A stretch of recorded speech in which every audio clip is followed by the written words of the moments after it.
wathi ngosuku lomkhibe waseIsrayeli bayityeya kaThixo ithini awamakhamandela awe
sifunda apha ke bathandekayo kule ncwadi kaSamueli. Incwadi kaSamueli incwadi evela emva kwencwadi yabagwebi. Incwadi yabagwebi ke yasungulwa ngenxa yokusweleka okanye yokunqaba kwenkokheli zokukhokhela uIsreal. Kwakwazovela le ncwadi kaSamueli. Incwadi kaSamueli incwadi ekuthe kwakuphela ixesha lenkokheli yavezwa yaba yincwadi apho kuvezwa khona okumkani. Apho sifumana ukumkani oqala esimfumanayo onguSawuli, emva koko kube nguDavide, baqhubeleke ke ibe ngoSolomon.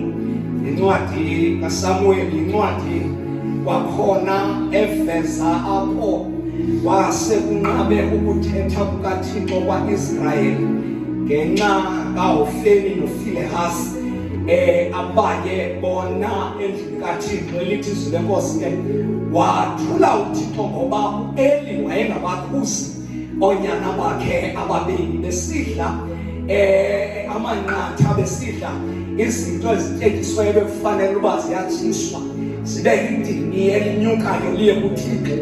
Nawuthi iBhayibhile ke emveni koba kusweleke okanye uThixo eselethule, kwathi ukuthi kukhona utata ongu-Elikana owayenonkosikazi ababini uLeya owayenonkosikazi ababini onguHana omnye wabo.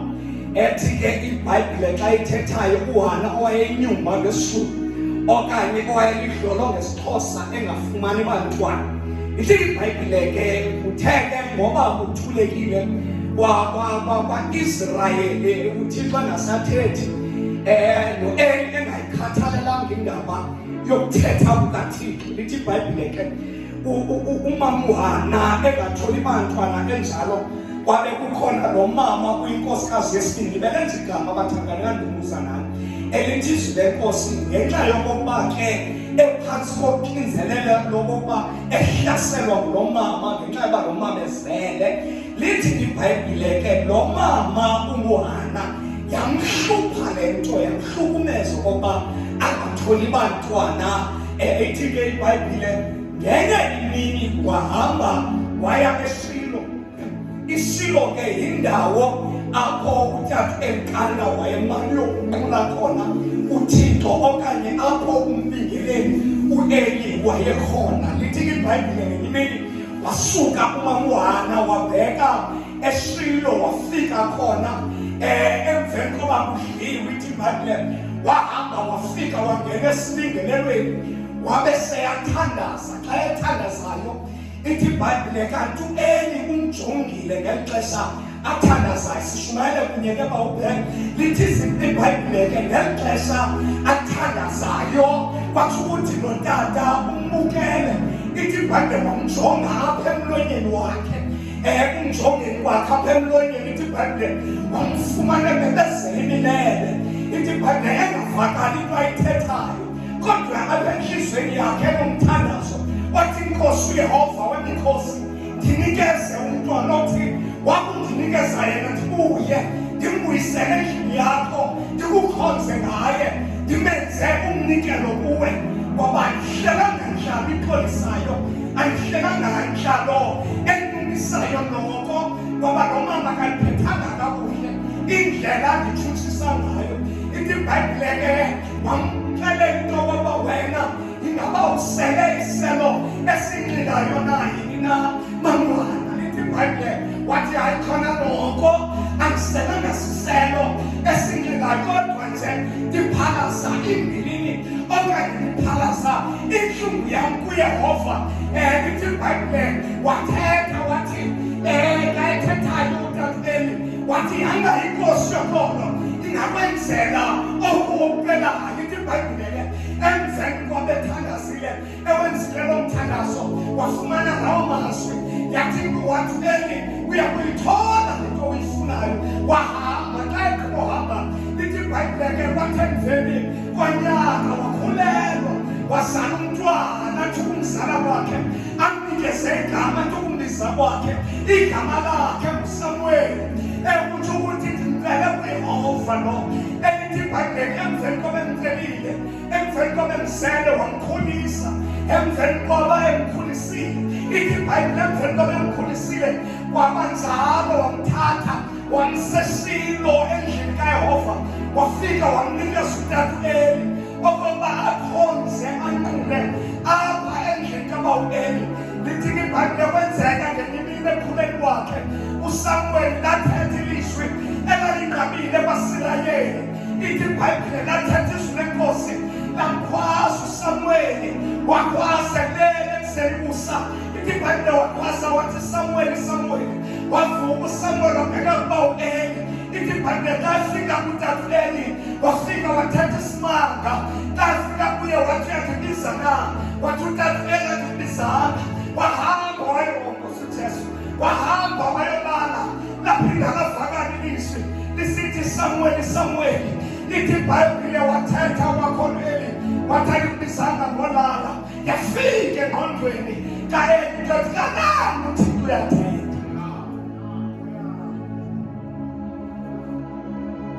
Ithi iBhayibhile emveni koba evile ukuthetha, ithi iBhayibhile wathi awuphinde ukumbiza ethi, Samuweli, Samuweli. Wavuka uSamuweli wabheka kuEli, wathi uEli xa ethetha naye, uzusabele uthi, thetha Yehova umkhonzi wakho umamele. Wathi ukuthi kuyabuya ukuthetha kukaThixo waseIsrayeli. Wathi ukuthi uJehova uyaqalisa, uyaphinda uyathetha kwakhona. Lithi iBhayibhile emveni koba ethethile, waphinda wambiza emlizeni wakhe, wafika kuye. Xa fika kuye, wafika uYehova wathetha. Wathi uEli xa ethetha naye, wathi nantoni ayithethayo uzuyimamele. Xa egqiba ukuyithetha kanti uthetha ngoEli Makabuye uSamuel uyoyikumxelela wathi sukoyika nantoni uYehova ayithethileyo ngoba uthe awayithethi uYehova ayithethileyo sikhulu isohlwayo ayakusithoba. Now sifunda kule ndawo ebathandekayo endithi nje mandiyilande nje kanini. Sifunda le ndawo elithi iBhayibhile phakathi kwamaFilistane noSirayeli. Ithi iBhayibhile ke xa ithetha apha ithi kwakhona imfazwe phakathi kwaSirayeli namaFilistane. Athe esaba amaFilistane. Remember iBhayibhile xa usuka phakathi chapter number 3 ithi iBhayibhile uThixo wayeselekile ukuthetha ngenxa yokuba uTatheli engabaphuzanga oonyana bakhe ababili uHofeni noFinehasi. Ithi iBhayibhile ke xa ithethayo apha ithi bathi besaba amaSirayeli besilwa namaFilistane. Ithi iBhayibhile kwathiwa amaSirayeli ayoyiswa. Emveni koba besoyiswa amaSirayeli ithi iBhayibhile xa ithethayo akathi loba mawahamba ayothatha ityela endlini yenkazini. Endlini yenkazini lo bafike eShilo bathatha ityela. Xa begqiba ukuyithatha ityela bayithatha nabantu abalongo bayithatha noFinehasi noHofeni. Ithi iBhayibhile emveni koba bethatha ityela kaThixo bahamba nayo baya nayo empini. Yakunjwayithi xa befika nayo empini kwatsho ukuthi ayisebenzi ngoba ayisebenzi ngakusetyenziswa eyakaThixo yesebenzela. Ithi iBhayibhile kaloku uncwadi kaJoshua wake wathetha wathi thatha amadoda uthi xa wathatha la madoda uwayeka ahambe ngetyala kodwa ityala yenza isimanga engayikhokheli ayiyeke ityala kaYehova ihambe ngaphambili ngoba uYehova bazalwane akakhokheli ufuna ukuhamba ngaphambili. Benza impazamo amaSirayeli ubaqala yolwa eyishiya ngasemva athi awubona bayoyiswa akuyeka kwityala ayoyilala. Bangapha abantu abathi bakohlulakala ukuzihambela nokuzilwela babuyele kuYehova kanti uYehova akasababhekanga. Kasababhekanga. Ithi iBhayibhile ke emveni koba beyithethile le tyala bantu 4,000 of Israel were killed. Bephethe ityala kaThixo 4,000 yamaSirayeli afa. The 4,000 ifeme bengayithathi ityala. Xa begqiba uyithatha ityala 30,000 of Israel were killed. Number 2, uHofeni noFinehasi njengoba ilizwi lenkosi lalithini lathi ngenxa yoba uyele ngamakhosi abonyana bakwabohlwana bazawufaka xesha linye bafela empini amaFilistane. Glory to Jesus. Now ithi iBhayibhile ke emveni koba befele empini kwakhona mfo uthile okwaziphungule empini waphungula lo mfana wasiwa kuThixo lo mfana wafihlwa kuThixo lo mfana khona kusazisa ireport. Afika le report wayikhwaza esihlangwini esangena amasangweni wathoyisiwa amaSirayeli ityala kaYehova ithengisiwe thathwe ngamaFilistane wayisiwe amaSirayeli wayiswe phethe ityala.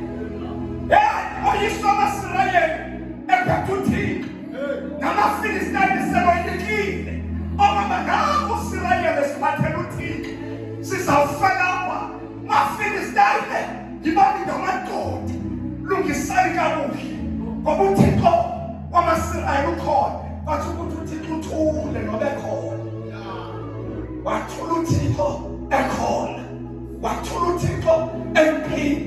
Ithi iBhayibhile oyiswa wathi awuxelile wathi ukuthi uNtlaluleli wayeseluphele emdala ehleli ngasesangweni ekhangele amaSirayeli azawufela ngakhona. Ithi iBhayibhile xa ithethayo ayibathandekayo sizawuya kule ndawo enayibasiya kuyo. Ithi iBhayibhile xa ejongayo ekhangele wezingcono. Xa singcono wabuza into okokuba sengilungiselela ntamandweni nabantu abonqenulese ngesiyicengelezo besisicegelisa namhlanje levesi. Ithi iBhayibhile ke xa ithethayo ngenxa yokokuba ezingcono wabuza uba yingqobaselo yantoni la elendiyivayo. Wafika umfana indoda yafika xa ifikayo yafika yamxelela into okokuba ityela oonyana bakho bafile. Ayizange bothuselele amaSirayeli 30,000 of them they are dead. Azange bothuselele. He was not shocked. He was not amazed. Sengathunelwethi webathika ngokuthanda kwakho. Kodwa nathi kuthiwe ityela ndiphanda wawubetheka inqitho uphuka intaba. Wathi awugqiba ukuphuka intaba wawu ulawa kungabikho kwetyeya kaThixo. Bukhona bukaThixo abukho. Angibulala lo mntu ngoba kubuhlungu bathandekayo ungabikho kobukhona bukaThixo. Buhlungu bagcwele kulahleka kwetyeya. Buhlungu bathandekayo ukhonza umnikazi wetyeya engekho. Buhlungu bagcwele khange sengathi ngatsho ndithi buhlungu ngoba sibekhona kwindlu enkazimulo kodwa ityelo lingekho. Nomnikazi wetyeya engekho. Thike iBhayibhile xa ithethayo kanti khona umama unkosikazi okanye umolokazana waloo tata okhulelweyo. Wakhulelwa ithi iBhayibhile wathi awuva walungywa wabeleka. Ithi iBhayibhile ke omama babemthuthuzela kodwa wabethule thethwaka wasuka wavela selethethe ethi lo mntwana ndinika igama lokokuba ikhabhothi okutsho ukuthi usukomkathixo umkile waSirayeli. iBhayibhile emveni kwabetshilo naye wabhubha bathe abulala ngabikho khona kukaThixo. Singamangali xa sibona abanye besifa endleleni ngoba the presence of the Lord has departed.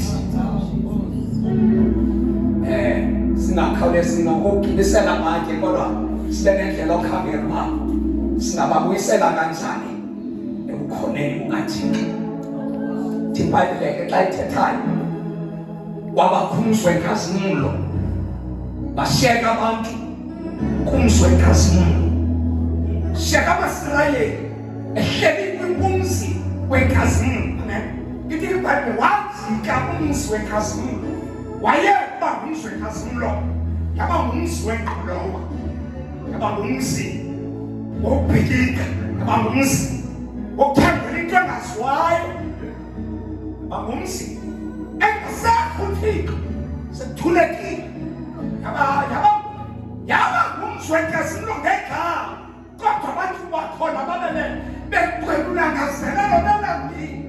Ithi iBhayibhile babasika bekhangela apho inkazimulo okanye ityeya ingavela ngakhona.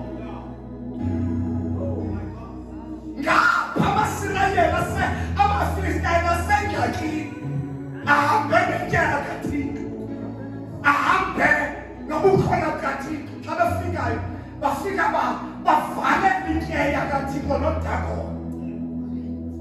Emveni koba bevalele iBhayibhile wakhala amadoda amakhulu abuswa yintlakela yali lenisenzela yona. Yintoni lishwangusalane elinisiphathele lona? Kuthani safa kangaka? Babiza iMagisterials babiza osiyazi bathi kubo sakhe lichazi theleke kunjeyapha. Ithi iBhayibhile emveni koba bechazile ngoba kuthini bathi izazi okanye imagician siyacela madoda thathani le nkeya ikhamele imazi ezintsha nithi nakusumana imazi ezintsha. Lenesihloko ke besihlele esithi it shall be well Israel, it shall be well Israel. Ithi iBhayibhile ke xa ithethayo ayike abathixo ke izawubuyiswa kwathatha namathole iimpuku zegolide namathumbe egolide afakwe ebhokisini abekwe ecampetleyo kwathatha umazi. Ithi iBhayibhile zazintsha ezingazikabotshwa zabotshwa imazi ezingazazabotshwa khona ukuze sithathe ityeya. Zayithatha ke ityeya, oh my God, zayithatha ityeya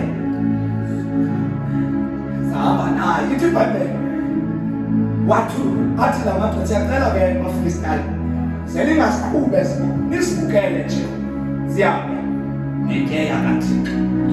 Ithi iBhayibhile xa zihambayo netyeya kaThixo njengayithi.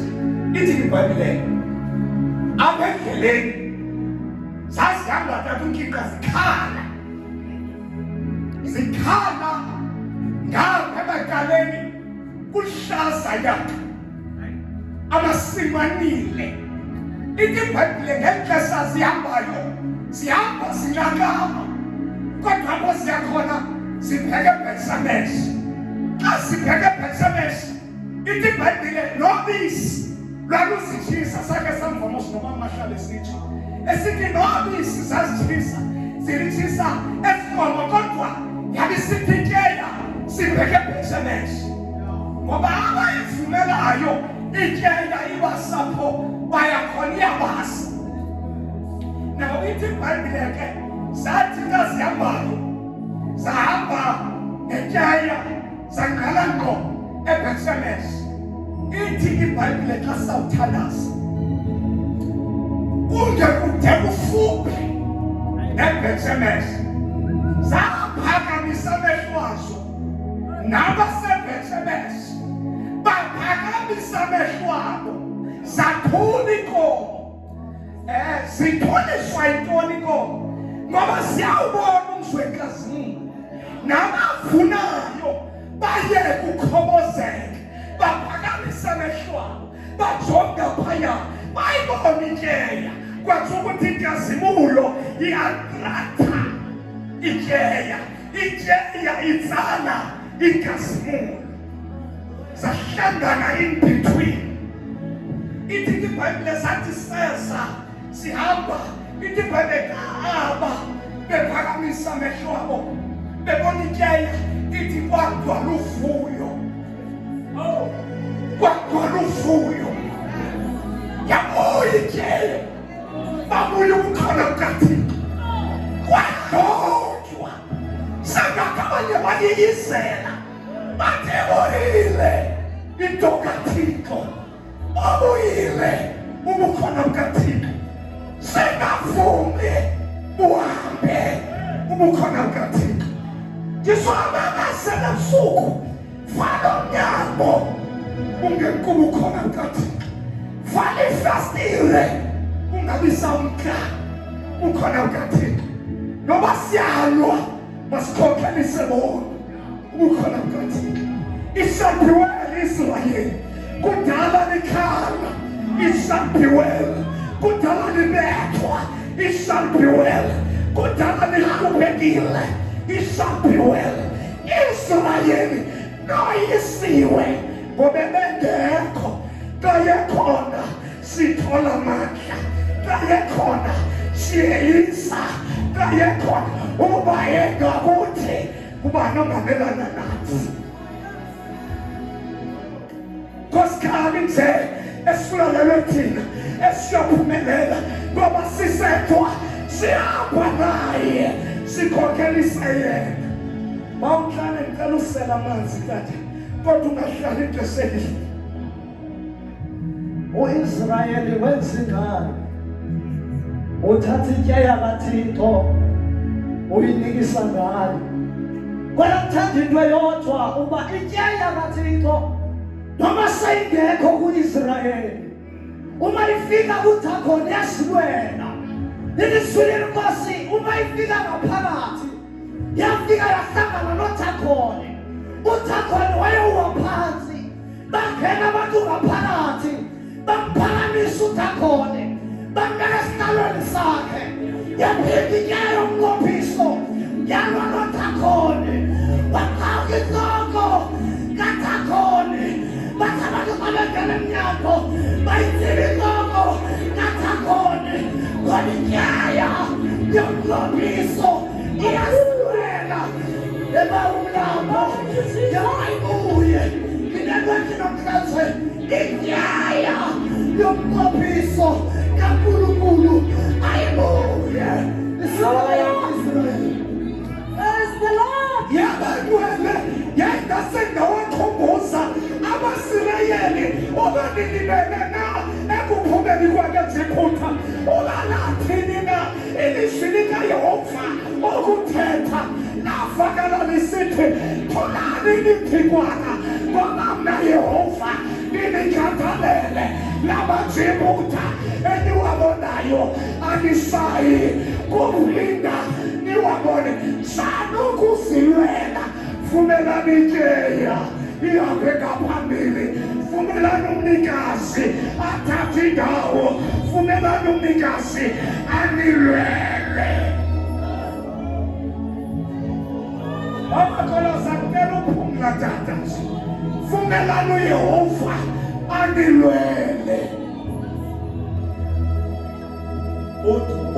M.Ntloko uthi bathandekayo, uma ngaba ityeya kaThixo isifikile iseyikhona, asibulaleki. Uma ngaba ityeya kaThixo iseyikhona, even indumiso asibulaleki, even umthandazo asibulaleki, even ukholo akubholi, even ukuhlabelela noma ungena phakathi kwabantu awudikeki, ngoba ityeya kaThixo iseyikhona ngaphakathi kwakho. Kodwa imingekho ityeya kaThixo insindiso iyabhora, imingekho ityeya kaThixo siyabulaleka, imingekho ityeya kaThixo sivuka usindeka, sivuka unzima. Amazwi athethwa ngabantu ayasibulala, kodwa mayikhona ityeya kaThixo siyama, sima noma bethetha, siqhubeka noma besithi masime, siyana noma bethakuyiwa, siyana noma bethakungenwa.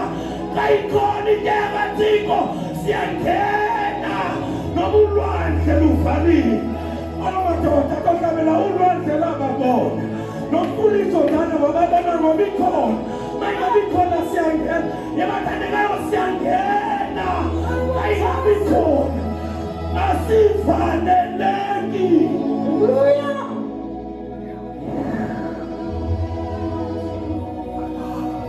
Uma ngabi khona nangaphezulu, bathi besilisa betisalushumayela. Kodwa ngoba ngiyaqubuka phakathi, ifana nemifula ngaphakathi. Iqhubeka thetha, qhubeka yenza, qhubeka hamba. Siyahamba abantu besilindiniwe. Kodwa ngoba iyasambisa abantu manduwe. Ebona kade sanikezela, ebona kade sakiye kukhona, kade sayingafika wena. Kodwa ngoba ityeya kaThixo, ityeya kaSomandla, ityeya kaNkulunkulu, inkazimulo kaJehova washathamo wasulile ulamahasela. Ityeya kaSomandla singena mlilweni kuthiwa kungena, sinubaze kumkani ubaze, siyangena thina, hayi ngesethu isibili kodwa umoya kaNkulunkulu uyamasulile. Kodwa kodwa ngibona luthathana yebathandelayo, ityeya kaThixo ayifikile, inkosi yaphelela ulaphetini, uhlabelela uqale Isreal. Kwakubuka basuhlabelela phambi kwabantu, ubelelo lidumise njalo lisekhuphekweni. Ifike lento yaphezulu, uyifika oziphelele. Bathandekayo, mayibuye noma siyahluka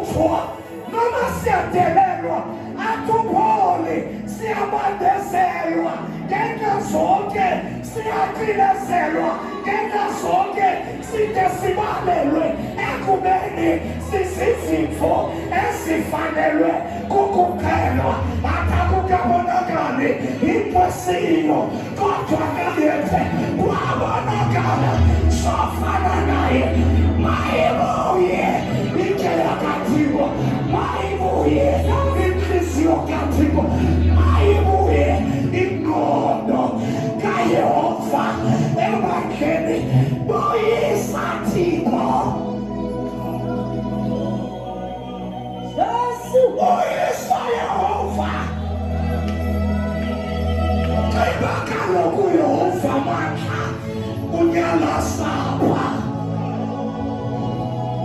vala umnyango ingabe saphuma le nto vala umnyango ingabe salahleka le nto valela le nto ngafumi enhliziyo kaThixo aninetho ayingasangakalelwa loo nto lamasirayo uba ninethwa anihambi nethwa ukhona namandla elimele nithi nakumbiza asabele ngoba kumabizwa asabele indoda yembi athothathayo yingonyama yesiteko sakwaJuda atwizayo kubani nayo ovele ebhonsela ukuthethela kwakhe kusesikhathini indoda yamadoda uyasilela uyasikhathalela sifuna ngaye singena ngaye soyisa ngaye siphila ngaye ayibuye intyeya yomnqophiso ayibuye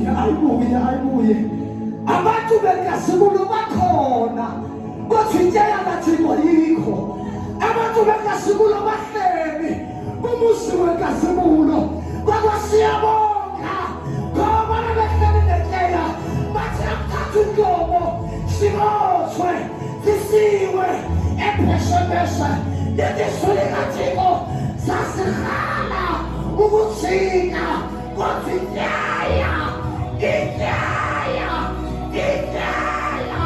yomnqophiso nathi siyaye epheshepeshe ndahalela ukuthi namhlanje insimbi siyasohlula ngakumfundisi siyohlulakana ukuyiphila siyohlulakana ukuyetha kodwa uma ikhona intyeya yomnqophiso uthi noma silele ebusuku sivuke ayasizivukeli madoda kodwa sivuswe intyeya noma siyahalela ukulala kodwa uma ikhona intyeya akukwazeki ukulala uma ikhona intyeya akukwazeki ukuhlala ngebasakhipapa ngebasayeka emamela abanye kuthana bathi ayikho le nto nenzayo kodwa into esityalayo intyeya isitsalela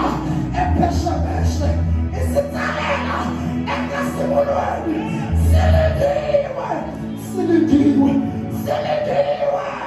silindiwe ayibuye intyeya intyeya silindiwe epheshepeshe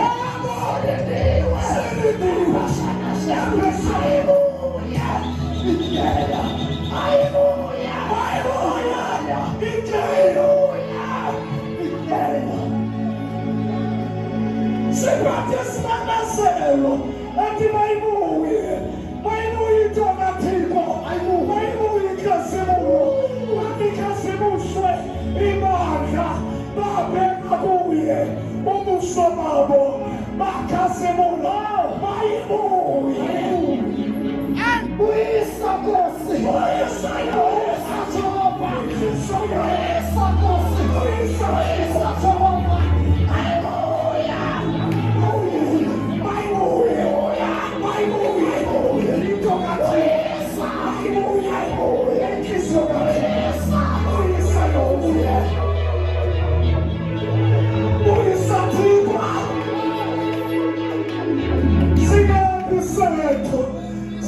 Uyisipho. Uyisipho. Oh yes. Siyakubinga. Siyakubinga.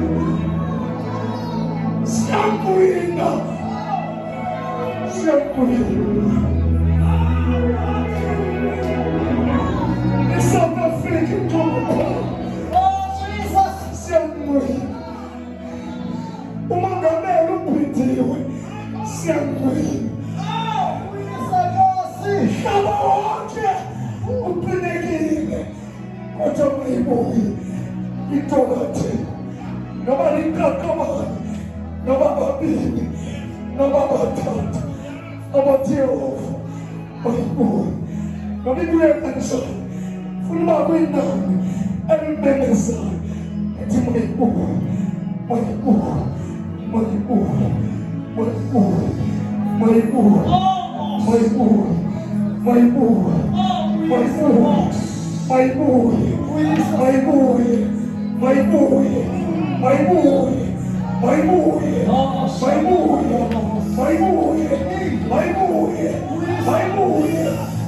my boy, my boy, my boy, my boy,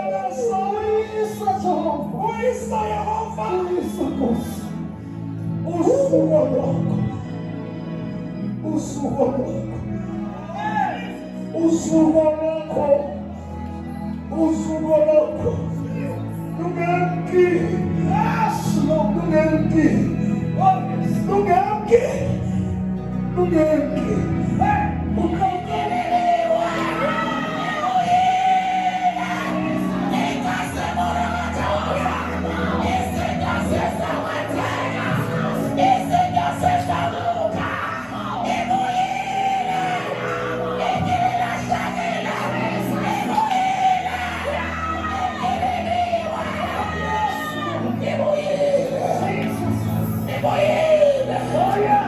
boy,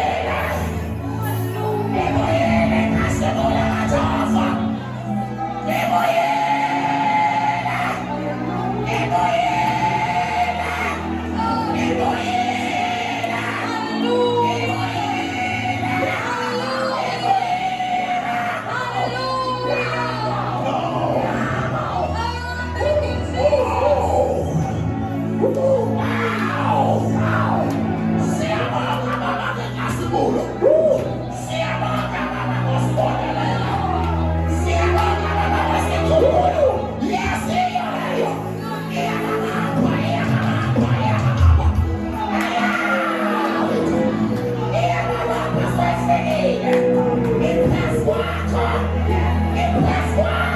my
Right now.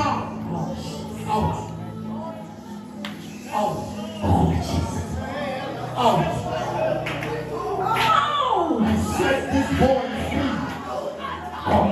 I set this boy free.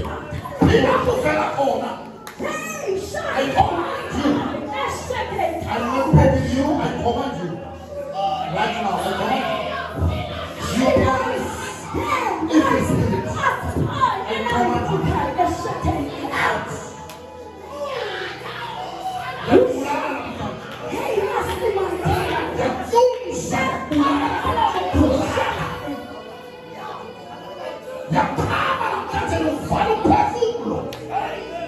command you. Out. Get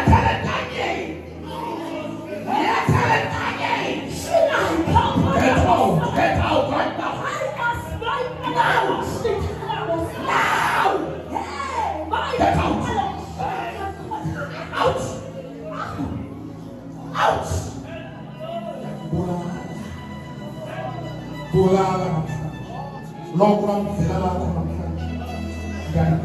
I paralyze you. I paralyze you. Out. Out. In the name of Jesus Christ, the only powerful name, the name of Jesus, I defeat you. You are defeated. You are defeated. You will never come back again to this body. This body is the temple of the Holy Spirit.